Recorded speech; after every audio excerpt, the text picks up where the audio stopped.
এমন চেয়ারম্যানের সিগনেচার দিছে, সার্টিফিকেট দিছে যে চেয়ারম্যানের নিজেরই চরিত্র নাই। কথা বলেন না কা? আর বিশ্ব নবীর চরিত্রের সার্টিফিকেট দিলেন কে? তাহলে এই কারণে রাসূল করিম সাল্লাল্লাহু আলাইহি ওয়াসাল্লাম আমাদের একমাত্র।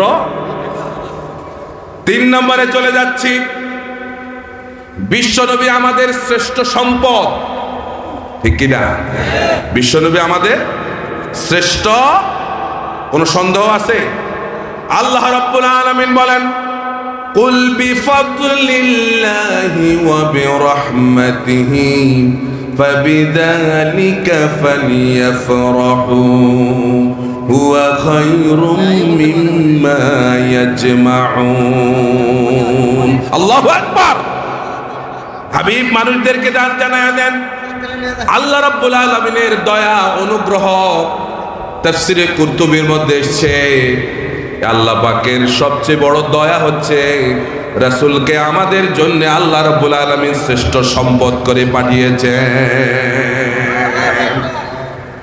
আর কেউ আমাদের শ্রেষ্ঠ সম্পদ? রাসূল আমাদের শ্রেষ্ঠ সম্পদ এই কারণে যে রাসূল হচ্ছেন আমাদের ঈমান। রাসূল আমাদের কি কথা বলে, লা ইউমিনু আহাদুকুম হাত্তা আকুনা হাব্বা ইলাইহি মিন ওয়ালিদিহি ওয়া ওয়ালাদিহি ওয়ান নাসি আজমাইন। রাসূল বলেন তোমরা ততক্ষণ পর্যন্ত ঈমানদার হতে পারবে না যতক্ষণ না পর্যন্ত আমি নবী তোমাদের কাছে তোমাদের মা বাবা আত্মীয় স্বজন পাড়া প্রতিবেশী তোমার হুজুর তোমার পীর সাহেব তোমার নেতার চাইতে আমি নবীকে বেশি ভালো না বাসবা, আমি নবীর প্রতি ঈমান না আনবা, ভালো না বাসবা, ততক্ষণ পর্যন্ত তোমরা ঈমানদার হতে পারবে না। এবার আসুন হাদিসের মধ্যে আল্লাহর নবী বলেন, হযরত বারা ইবনে আযিব রাদিয়াল্লাহু তাআলা আনহু রাসূলের সম্পর্কে বলেন, কানান নবী সাল্লাল্লাহু আলাইহি ওয়াসাল্লাম আহসানান নাসি ওয়াজহা ওয়া আহসানান নাসি খালকা।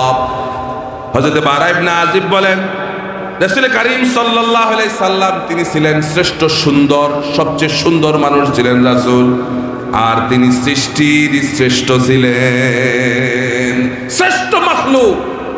তাহলে এই উম্মতের জন্য পৃথিবীর জন্য শ্রেষ্ঠ সম্পদ মুহাম্মদুর রাসূলুল্লাহ। এই কারণে রাসূল আমাদের একমাত্র আদর্শ। 4 নম্বরে বিশ্ব নবী মুহাম্মদুর রাসূলুল্লাহ সাল্লাল্লাহু আলাইহি ওয়াসাল্লাম তিনি ছিলেন মুমিনদের জন্য অনুগ্রহ আল্লাহর পক্ষ থেকে। আল্লাহ রাব্বুল আলামিন বলেন, লাকাদ মান্নাল্লাহু আলাল মুমিনিনা ইয বা'আসা ফীহিম রাসূলাম মিন আনফুসিহিম। রব্বুল আলামিন বলেন আমি মুমিনদের জন্য রাসূলকে অনুগ্রহ করে এই পৃথিবীর বুকে পাঠিয়েছি। রাসূল হচ্ছেন আমাদের অনুগ্রহ।